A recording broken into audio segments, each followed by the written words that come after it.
भाजपचे नेते राहुल नार्वेकरांनी अजब वक्तव्य केलेले आहे। मी गवळींच्या अखिल भारतीय सेनेचा नवीन सदस्य आहे असं ते म्हणतात। अखिल भारतीय सेनेची साथ कधी सोडणार नाही असंही त्यांचं म्हणणं आहे। डॅडींप्रमाणेच अखिल भारतीय सेनेच्या कार्यकर्त्यांना माझ्याकडून प्रेम मिळेल असंही नार्वेकरांचं वक्तव्य आहे। नार्वेकरांचा भायखळ्यात हेरिटेज हॉटेलमध्ये घेतलेल्या प्रचार सभेचा व्हिडिओ आता व्हायरल होतोय।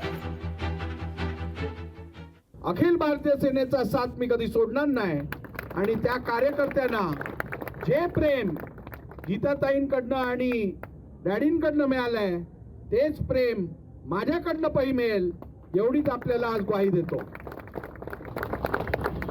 अखिल भारतीय सेनेच्या परिवारात आज एक नवीन सदस्य जोडला गेला आहे असं आपण समजा आणि आमच्या बहिणीला या भावाची साथ केवळ लोकसभेसाठी नाही तर मुंबईची महापौर होईस तोपर्यंत आम्ही देत राहू। लोकशाही मराठी ऐका, पहा, जागरूक रहा।